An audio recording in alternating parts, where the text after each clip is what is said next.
Alhamdulillahirabbil alamin wassalatu wassalamu ala asyrofil mursalin sayyidina maulana Muhammadin wa ala alihi washabihi ajmain. Nama ba'du.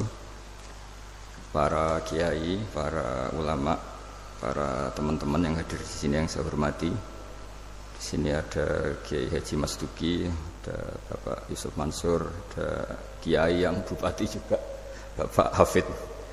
Yang saya hormati Direktur BKN STEN, juga Ketua Penasihat Takliman Dr. Dawud Arif Khan. Yang saya hormati teman-teman, karena dari awal ini ngaji untuk seneng ya, untuk farhah itu seneng. Tidak tahu saya bacanya Farhatul Aidin wa Falahul Faizin ya Pak Ketua, Pak Tamam. Saya cerita sedikit tentang seneng ya, al-farah ya. Dalam Islam seneng itu sudah ibadah. Jadi di antara ibadah terbaik manusia itu seneng. Jadi kalau analoginya kita dikasih rumah teman atau mertua atau guru atau siapa saja, hal paling menjengkelkan itu ya sudah dapat gratisan gerutu itu geremeng. Nah ini kita sudah pakai buminya Allah itu gratis, pakai airnya ya gratis, pakai oksigen ya gratis, kok masih gerutu, itu sudah jadi hamba yang nggak bener itu. Jadi bayangkan kalau kita pakai oksigen bayar, pakai buminya bayar, pakai airnya bayar semua, kayaknya kita tidak mampu membayar, dan kita sama Allah hanya disuruh ikrar, disuruh sujud. Pentingnya ilmu satu, bahwa itu akan menjadikan satu perilaku. Misalnya begini ya, dulu itu kiai-kiai Jawa zaman dulu itu berpatokan, karena dulu pemerintahan Hindia Belanda, seorang lagi masih pemerintahan Hindia Belanda. Itu dalil yang sering diutarakan itu, sebaik-baiknya umara itu yang datang ke ulama, terus sejelek-jeleknya ulama itu yang datang ke umara. Tapi semenjak pemerintahan Indonesia dan kemudian ditandai beberapa tokoh kayak Gus Wahid putra Kiai Hasyim jadi Menteri Agama, ada Gus Wahid putra Kiai Wahab juga jadi Menteri Agama, ada Kiai Fatur Rahman keluarga Mbah Maimun, keluarga Sarang juga pernah jadi Menteri Agama. Kemudian bersamaan dengan itu dibangunlah satu pegangan ilmu. Pegangan ilmu ini penting karena ini yang mengilhami semua orang Islam, terutama ya utamanya ulamanya. Ada seorang ustadz, seorang guru ngaji yang karena melihat rata-rata penguasa itu zalim ya, datang ke Harun Ar-Rasyid. Ini perlu disemak, datang ke Khalifatullah atau Amirul Mukminin Harun Ar-Rasyid. Karena beliau seorang raja, tentu terduga lah, atau ya umumnya atau gimana lah istilahnya, itu ya rata-rata ya agak seenaknya, namanya raja, namanya penguasa. Ini dalam pikiran ustadz itu, tidak mesti dalam fakta. Kemudian si ustadz itu matur, ya Amirul Mukminin, inni nasihun lak famusyaddidun alaika fala tajidanna fi nafsika syai'an. Saya ini mau nasihati Anda, kemudian saya cara nasihati itu keras, tolong jangan dimasukkan hati. Dia bilang famusyaddidun alaika, saya nanti kalau nasihati itu keras sekali, tolong dimaklumi karena ini penting, karena Anda harus dinasihati secara keras. Tapi sebelum nasihat itu diutarakan, kata Harun Ar-Rasyid, karena beliau Bani Abbas dan beliau orang alim, termasuk muridnya Imam Malik, kata Harun Ar-Rasyid, uskut, kamu diam Ustaz. Inna Allaha ta'ala arsala man huwa khairun minka ila man huwa syarrun minni wa ma'adhalika yaqulu Allahu ta'ala faqula lahu qawlan layyinan la'allahu yatadzakkaru aw yakhsha. Jadi ini sekaligus etika dan norma ya bagi semua dai di Indonesia dan semua kita. Wahai Ustadz, kamu diam. Allah Ta'ala itu ngutus orang yang lebih baik ketimbang kamu, yaitu Nabi Musa, ke orang yang lebih jelek ketimbang saya, yaitu ke Fir'aun. Itu saja harus pakai etika, faqula lahu qawlan layyinan. Kamu harus ngomong yang halus. Jadi intinya ini Harun Ar-Rasyid komplain, kamu itu kalau jadi ustadz ngaji kira-kira gitu. Jadi betapa baiknya orang dulu memahami Quran. Jadi Quran itu dibaca, kemudian kita mungkin baca terus jadi cerita, mungkin ada yang baca jadi perilaku, ada yang baca kemudian itu mengilhami, membentuk. Nah kira-kira itulah yang membentuk kiai-kiai alim di NU, di beberapa pesantren maupun orang-orang alim di luar NU. Asal apa ya, ngajinya dan bacanya seperti kita, pasti seperti itu. Karena cara berpikir tadi sudah. Jadi akhirnya si ustadz tadi keluar dan minta maaf, anta a'lamu minni, ternyata engkau lebih alim ketimbang saya. Jadi kalimat famusyaddidun alika, saya akan keras cara memberi nasihat, itu yang diket, yang dipotong, yang dibatalkan atau yang diralat oleh Khalifatul Harun ar-Rasyid. Yaitu dikatakan inna wa ta'ala arsala man huwa khairun minka ila man huwa syarrun minni. Yaitu Allah mengutus orang yang lebih baik ketimbang kamu, yaitu Nabi Musa, ke orang yang lebih jelek ketimbang saya, yaitu Fir'aun. Itu pun harus faqula lahu qaulal layyinan. Cara berdakwah harus dengan kata-kata yang halus, yang lembut, yang indah. Dan dengan kata-kata itu diharapkan la'allahu yatadzakkaru aw yakhsha. Semoga yang didakwai menjadi ingat. Sehingga dengan kemampuan ilmiah seperti ini menjadi pegangan bersama bahwa kita sebagai dai atau sebagai tetangga atau sebagai sama-sama warga Indonesia, bawaan kita memang harus faqula lahu qaulal layyinan la'allahu yatadzakkaru aw yakhsha. Kemudian dalam disiplin ilmu yang lain, halus itu tidak kuat. Angin itu ya halus, tapi kalau di manage itu jadi kekuatan yang dahsyat. Begitu juga air dan sebagainya. Sehingga tidak perlu khawatir terus kalau dakwah halus itu tidak punya efek yang signifikan. Tidak juga. Allah Ta'ala itu pengelola angin. Angin itu kekuatannya dahsyat, sehingga Nabi Sulaiman dikasih kekuatan angin dan bisa terbang kemana-mana. Kemudian sekarang jadi teknologi yang banyak memanfaatkan angin, mulai rem, mulai apa saja. Sehingga dari cerita saya ini kemudian terus kiai-kiai itu membentuk dakwah termasuk di ekonomi dengan cara yang rileks.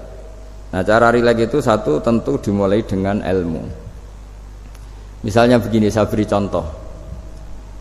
Ketika ada orang melafadzkan kalimat la ilaha illallah, tiada Tuhan selain Allah. Kemudian kalimat ini mungkin kalau orang NU baca itu rutin ya, karena kiainya kelamaan ya yang ikut sambil tidur ya. Kalau tahlil itu disebut kiai tertentu itu mesti yang belakang wah suwi itu kalau kiai itu lama itu. Nah kiainya juga karena jadi lakon ya kan lebih semangat karena pegang mic. Biasanya gitu di NU itu. Kalau khotib mesti semangat karena yang pegang mic, yang dengerin mesti ngantuk karena monoton gitu. Karena yang mendengerin sudah tahu pasti nyuruh baik meninggalkan yang jelek. Jadi ilmunya sudah disimpulkan dulu. Setiap yang tidur di masjid mesti tak tanya kenapa tidur. Ilmunya tidak ada perkembangan, Gus, nyuruh yang baik meninggalkan yang jelek. Tapi kalau ilmunya agak ada perubahan kan dengar semua pasti nyuruh yang jelek meninggalkan yang baik. Karena watak manusia itu agak-agak suka fitnah, itu suka geger. Tapi kalau monoton itu mesti enggak itu. Tapi yang menjadi pegangan kita, saya ulang lagi, itu ilmu dulu. Saya ulang lagi itu ilmu dulu. Saya berkali-kali menyontohkan, kalau ada orang kafir, orang yang tidak bersyahadat 70 tahun, kemudian dia bersyahadat sekali saja di akhir hayatnya. Itu kata Allah, qulil ladzina kafaru iyantahu yughfar lahum ma qad salaf. Katakan ke mereka yang kafir, jika dia mau bersyahadat, itu masa lalunya diampuni semua. Sehingga kedahsyatan kalimat ini luar biasa. Orang yang kafir 70 tahun saja, barokahnya la ilaha illallah ini, dosanya bisa diampuni semua. Nah kemudian karena ilmu ini tidak begitu populer atau kurang dipopulerkan, atau kita sendiri kurang menghayati, sehingga la ilaha illallah itu lebih dianalisis cara lafadz ini, pelafatannya ada sanadnya ndak ya gitu. Terus cara melafatkan bareng-bareng seperti itu ada tumpengan ini bid'ah enggak ya. Jadi pertanyaannya sudah tidak tentang keramatnya atau sakralnya atau fadilahnya la ilaha illallah, tapi sudah macam-macam. Wiridan cara seperti ini ada hadisnya enggak, legal enggak, terus ada sanadnya enggak. Jadi saya mohon semohon-mohonnya untuk teman-teman yang di Al-Iman itu harus ngaji ya. Ngaji itu nanti kamu tahu cara mandang sebuah ibadah atau perilaku atau apa sajalah tahu. Karena al-ilmu yurisul ahwal, ilmu itu bisa mengilhami cara pandang. Dulu yaitu saya ulang lagi, ketika zaman Hindia Belanda, karena pemerintahnya Hindia Belanda itu Ulama-ulama keras sekali, sejelek-jeleknya ulama itu yang datang ke umara. Tapi setelah era Mbah Hashim, era sampai Mbah Maimun, itu mereka peduli sama umara, semuanya sama-sama warga Indonesia yang ingin melihat Indonesia yang lebih baik. Sehingga banyak, ya kakak saya sendiri pernah wakil bupati, terus putra Mbah Maimun wakil gubernur. Ini teman saya Ki Hafid ya bupati. Semenjak itu terus, dan itu nggak lepas dari cara pandang. Yaitu cara pandang diantaranya adalah cerita tentang Nabi Musa yang Allah tetap peduli sama Fir'aun, sehingga tetap didakwai Nabi siapa? Musa. Dan posisi Musa datang bukan memanggil. Ya, cuma kayak sampai sekarang tuh belum pernah ke kantor bupatinya Pak Hafid, karena kadang-kadang orang terus curiga mengajukan proposal, jadi agak repot. Ketemu bupati itu sialnya kiai kan mesti pikirannya orang bupati ini nyangoni, kiai ini disangoni itu terus kayak kita fakir miskin itu. Jadi makanya saya itu belum pernah datang. Tapi alhamdulillah karena beliau berambisi menjadi wa khairul umara mayatuna babal ulama. Jadi datang tapi sangat ambisius ingin mengalahkan ulama, karena dia kalau datang statusnya lebih tinggi. Ya tidak apa-apa, ini tawaduk tapi niatnya agak begitu tawaduk. Jadi datang. Makanya saya kemarin Yusuf Mansur pas datang, Pak Ustadz Yusuf Mansur saya datang harus sekali saja, kalau kedua kali ribet. Karena kalau beliau datang dia punya status tawaduk. Lama-lama yang didatangi jadi takabur. Saya jadi yang ahli neraka, dia ahli surga. Saya akan rugi dong. Artinya rugi, gue kehilangan teh, kehilangan kopi, beliau berstatus tawaduk, saya berstatus takabur, kan repot. Makanya saya berharap jangan datang lagi. Karena jadi repot itu, jadi repot kan. Padahal saya kalau disuruh datang ke Jakarta kayaknya ya berat, selain sibuk juga takut ganggu saya. Jadi saya sering ke Jakarta tapi ya tadi jarang ya. Biasanya ngajarkan waktu hanya pas saja, tidak kurang tidak lebih. Biasanya ngajar di pondoknya Pak Kures itu di Baitul Quran ya. Hanya ngajar santri-santri itu. Nah, jadi pemahaman Quran dulu itu kata Imam Ghazali, ini sekaligus karena ada Pak Ustadz Yusuf Mansur, itu membaca Quran itu membaca, bukan bercerita. Kalau kamu membaca seperti ini, kunta qori'an, kamu pembaca. Pembaca itu yang mengambil pelajaran. Tapi kalau kamu hanya cerita, itu namanya kunta hakian. Sebenarnya Anda tidak membaca Quran, tukang cerita. Misalnya tadi cerita Nabi Musa datang ke Fir'aun. Itu kalau kamu hanya cerita, wah dulu itu ada orang namanya Fir'aun didakwai Nabi yang namanya Musa. Ya ini namanya tukang cerita. Kalau kamu pembaca tidak gitu.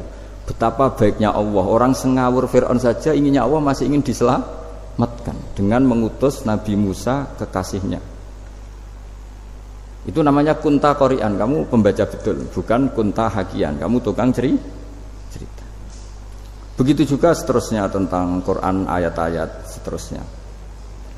Sehingga yang diharapkan dari pembacaan Quran itu memang kita sebagai ahli baca, ahli mu'tabir ya, ahli yang ngambil pelajaran, bukan tukang apa? Cerita. Sehingga dulu ketika Sayyidina Umar radhiyallahu anhu ketika membuka Baitul Maqdis atau Baitul Muqaddas dan diajak syukuran, pesta-pesta makan itu, beliau enggak mau. Ketika ditanya kenapa engkau enggak mau, alasannya itu langsung beliau baca Quran. Jadi saya punya sekian contoh, saya ulang lagi, saya punya sekian contoh. Orang-orang dulu dengan Quran itu menyatu, bukan sekedar dihafal tapi menyatu. Sehingga bawaannya itu sudah Qurani, sudah Qurani. Saya beri contoh pertama Rasulullah SAW, nanti Umar kedua. Rasulullah itu pernah enggak makan sampai 3 hari. Terus ditanya oleh sahabat, lalu kekuatan engkau bisa hidup apa? Terus menghentikan al-aswadani, maksudnya itu tamar dan air, hanya makan kurma dan air. Tapi beliau tidak ketemu roti atau tidak ketemu nasi lah kalau orang Indonesia. Ketika hari ketiga dikasih makan oleh sahabat, dipotongkan kambing, kemudian baru makan 3 lukmah, kira-kira ya 3 asupan nasi, berhenti. Padahal sahabat yang lapar sama dengan Rasulullah itu membayangkan Nabi itu sampai kenyang, sampai apa. Tapi ketika ditanya, seperti ini pun nanti ada hisabnya. Walatus alunna yauma idzin anin naim. Jadi acara makan-makan gini itu nanti ada hisabnya. Nabi nangis. Akhirnya sahabat nggak jadi nerusin makan. Jadi ketakutan orang dulu sama ketika Sayyidina Umar dijak pesta ketika memenangkan Baitul Maqdis itu. Inna wa ta'ala ayyara qauman. Allah itu mengkritik sebuah komunitas kaum karena apa? Adhabtum thayyibatikum fi hayatikum ad-dunya wastamta'tum biha. Kamu adalah orang-orang yang jatah nikmat kamu sudah kamu habiskan di dunia. Adhabtum itu kalian habiskan jatah kenikmatan kamu di dunia. Wastamta'tum biha, kamu di dunia sudah berpuas-puas. Maka jatah Anda sekarang di akhirat habis.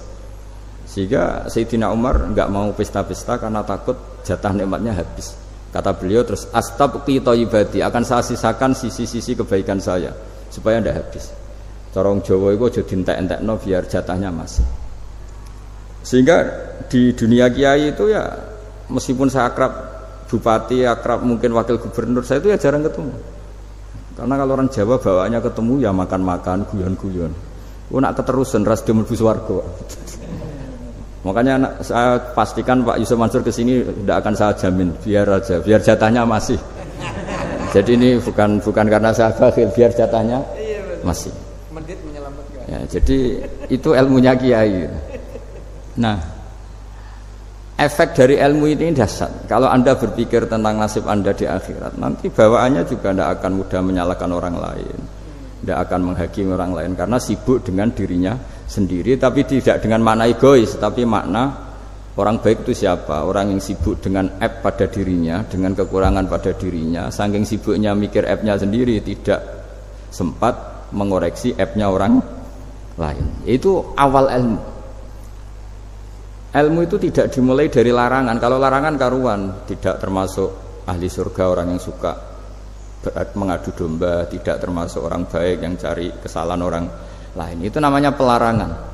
Tapi ilmu itu di atas nahi, di atas pelarangan itu. Kamu punya kesadaran bahwa kamu itu yang penting selamat dulu, jangan memikirkan orang lain. Dengan makna bukan egois, tapi dengan makna supaya tidak menyalahkan orang lain. Nah, saya termasuk ya boleh dikatakan kiai lah, yang paling fanatik bahwa semuanya itu harus dimulai dari ilmu. Ya saya ulang lagi, dimulai dari ilmu. Nah, dari sini kemudian saya berharap Indonesia menjadi damai, menjadi baik. Itu bukan karena kita baik-baik banget, ya tidak mungkin kita ada nabi, tapi karena sudah sibuk dengan memikirkan kesalahan diri sendiri. Sehingga misalnya kita baca Quran, Rabbana dzalamna anfusana, lalu kita langsung ingat betapa hubungan kita dengan Allah itu harus ikrar dulu, merasa zalim dulu, merasa salah dulu. Nah, kalau semua orang merasa salah di depan Allah itu mesti bawaannya enggak mudah menyalahkan orang lain, karena kita bilang Rabbana dzalamna anfusana. Nah, itulah ilmu-ilmu yang mungkin banyak pembaca Quran tapi hanya baca, atau kalau baca ini tok disebut al-haqi, ahli cerita. Yang dibutuhkan tuh al-qari, pembaca kemudian mu'tabir, kemudian mau beriktibar. Seperti yang dilakukan tadi Harun Ar-Rasyid tadi. Inna wa ta'ala arsala man huwa khairun minka ila man huwa syarrun minni. Wa ma'adzalika yaqulu wa ta'ala faqula lahu qaulal layyinan. Ini kamu tidak usah memaksakan musyaddid keras sama saya, karena Allah Ta'ala telah mengutus orang lebih baik ketimbang kamu, yaitu Nabi Musa, ke orang yang lebih jelek ketimbang saya, yaitu Fir'aun. Itu saja harus beretika, faqula lahu qaulal layyinan la'allahu yatadzakkaru aw yakhsha.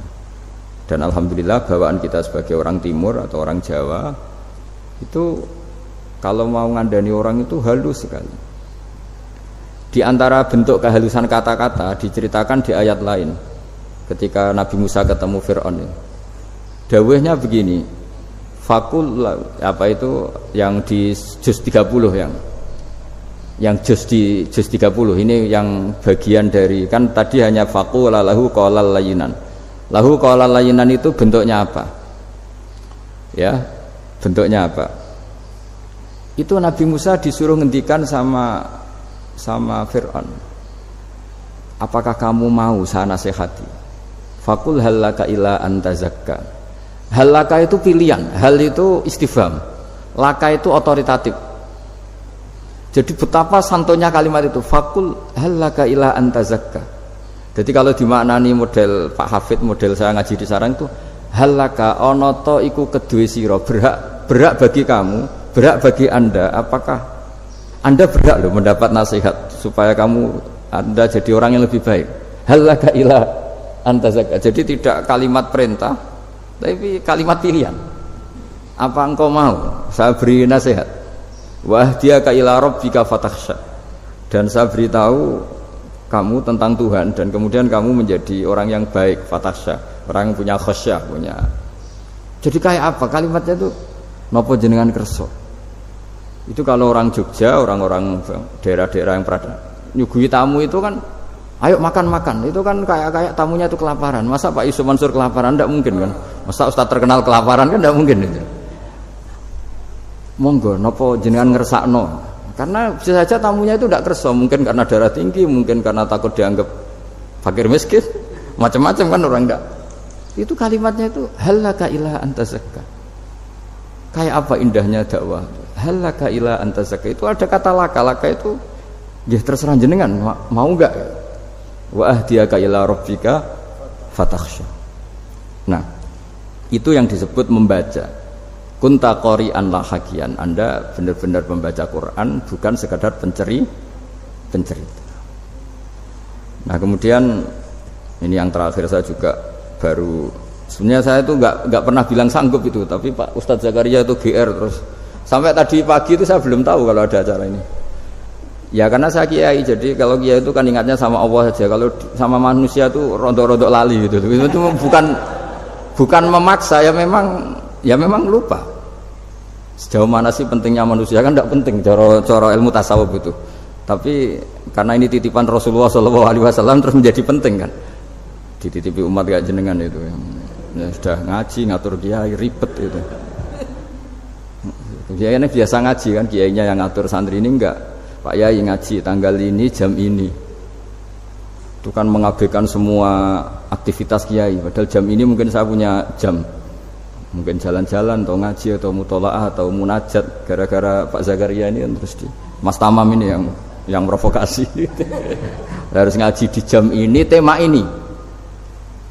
Saya itu kalau ngaji ditentukan tema itu, ini memang saya agak keras di bab ini. Itu kayak ibarat gini loh. Saya ini dokter, kemudian ada orang yang sakitnya itu jantung, terus bilang ke saya, Pak dokter sembuhkan kukul saya. Wong penyakit ekstrimnya itu jantung, kok bila disembuhkan apa? Kukul. Kan gak penting, sembuh tidak sembuh, kukul itu kan gak penting. Jerawat itu. Kiai itu tahu kesalahan paling fatal manusia itu akidah. Tapi kadang-kadang mintanya ilmu yang tidak akidah, yang gak penting. Jadi kadang-kadang kiai itu ya digurui betul kalau di Indonesia itu. Misalnya, ini tidak nyindir loh, memang marah betul kalau di bab-bab seperti ini. Tapi ini biar jadi ilmu masif, ilmu yang general. Saya ulang lagi ya, Anda jadi dokter, tahu pasien Anda ini penyakit jantung kronis atau sudah fatal lah sudah. Terus orang itu bilang, Pak Yai, itu Pak dokter, tolong obati kulit saya supaya tidak jerawatan. Kamu bilang ini orang aneh enggak itu? Aneh kan? Nah, kiai juga gitu. Saya sering itu ada orang mau haji gitu, Gus doain saya jadi haji mabrur. Pernah belajar haji Pak? Dereng. Mungkin enggak orang belum belajar nyupir terus kemudian minta didoain, Gus saya mau nyupir doain selamat. Mau nyupir aja enggak bisa kok minta doa selamat. Harusnya urutannya kan belajar dulu baru minta doa. Tapi kali ini aliman bener ngajaknya akidah dulu, ahli sunnah kan. Nah itu bener karena akidah itu hal yang prinsip memang harus. Kalau kebetulan enggak bener tak revisi betul. Untungnya kok temanya bener. Jadi saya mohon ke seluruh orang-orang yang mau ngaji ke kiai itu tema itu biar yang milih kiai supaya tahu prioritas yang harus benahin. Jangan tema yang kita yang milih, jangan-jangan tema yang kita pilih itu tidak mendesak atau tidak penting.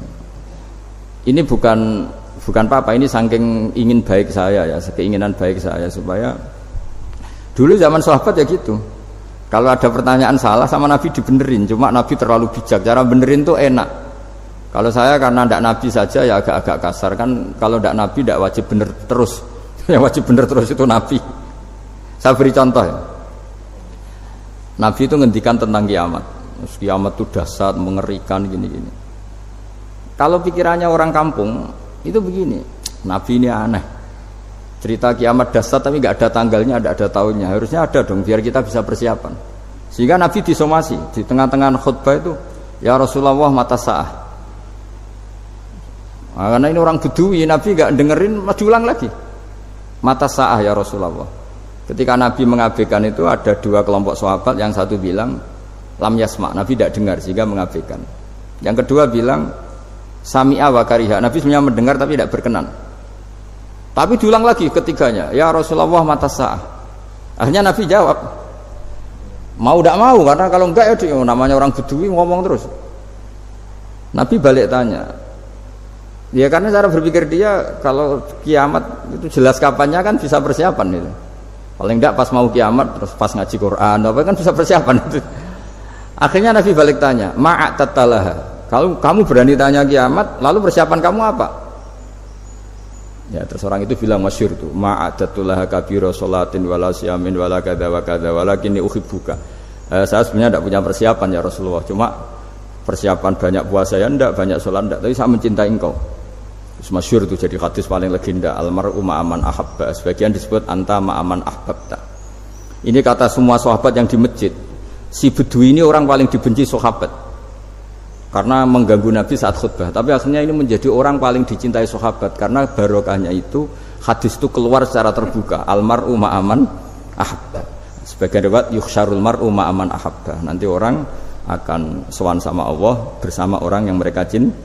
Itu sahabat-sahabat fama farihu ba'dal Islam farahahum bihadal hadis, mereka tidak pernah senang setelah masuk Islam sesenang hadis ini, karena kita tidak perlu soleh-soleh banget, cukup nyintai orang apa soleh gitu. Makanya saya sekali bilang itu ya, kadang-kadang saya jadi orang alim itu ya ruginya tadi. Misalnya untuk menjadi orang alim kan harus hafal Quran, ngaji Bukhari, Muslim, Ikhya. Ternyata pengumuman kedua orang nggak bisa apa-apa, gelombang kedua para pecinta, waduh itu kan repot ya. Jadi kita yang jadi orang alim susahnya bukan main, ternyata disaingi pengumuman kedua dan para pecintanya, wah itu kan akhirnya ketemu orang-orang nggak jelas tadi itu. Nah itu ya termasuk farah dalam Islam, farhatul aidin. Jadi seneng itu di Islam itu ibadah. Ya kul bi fadlillah wa bi rahmati fa bidzalika falyafrahu. Seneng itu diperintahkan Allah. Saya itu sering di kamar, kadang itu nyun sewu kayak gatelan itu, apa itu. Ya agak kukur-kukur terus merengut saja malu. Malu saya itu dilihat Allah kok kayak agak ridho, itu malu. Ya kayak tadi lah, kamu dikasih rumah gratis, kemudian pas yang ngasih datang kamu kelihatan cemberut, itu yang ngasih kan mangkel.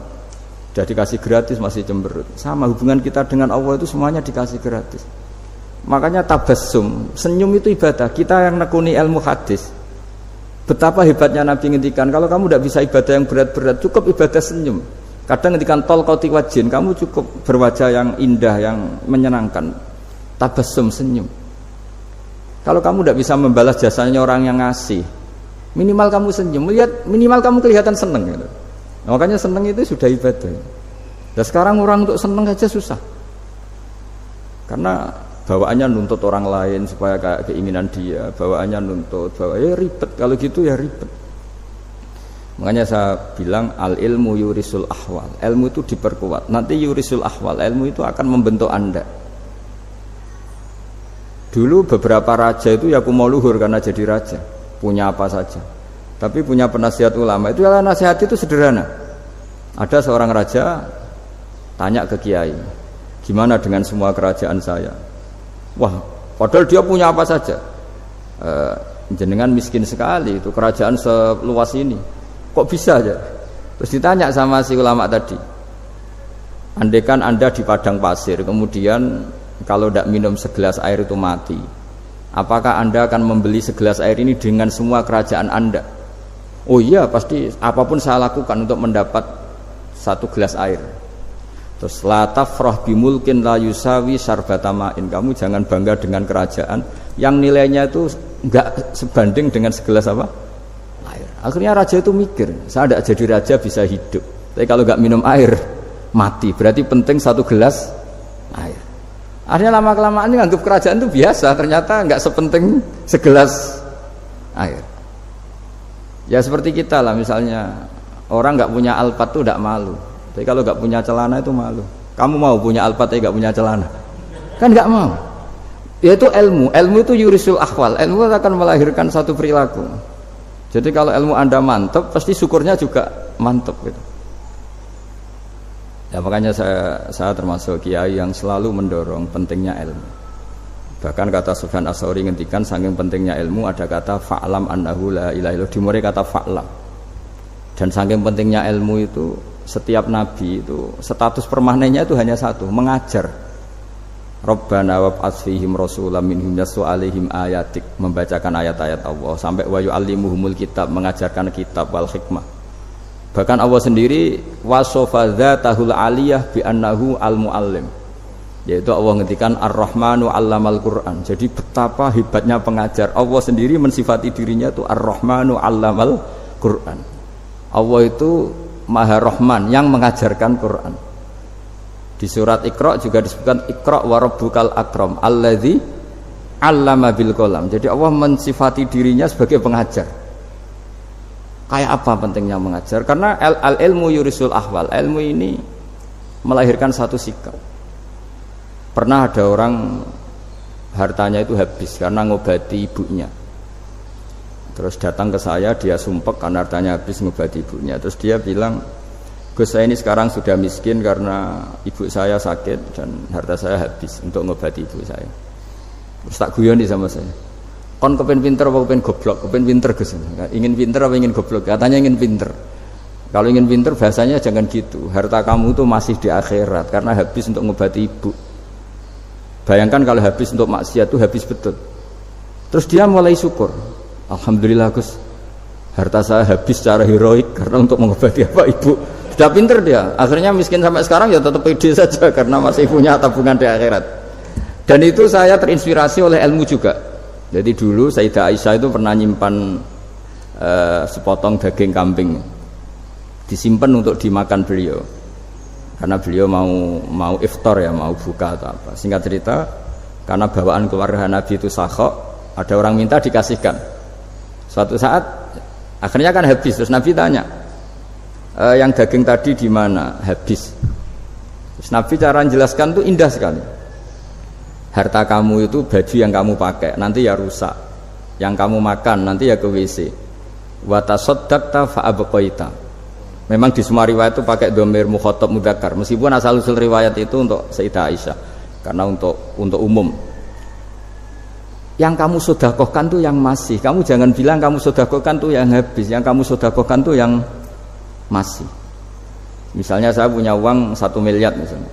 Terus pernah tak sedekahkan ke fakir miskin atau ke kiai atau ke pondok 100 juta. Itu yang mesti masih, karena kadung di luar kekuasaan kita. Kadung lillahi ta'ala. Justru yang masih itu yang potensi nanti untuk hal-hal yang kurang positif. Semenjak itu orang sedekah itu begitu entengnya karena itu yang masih. Ya tapi tentu syaratnya yang tepat ya.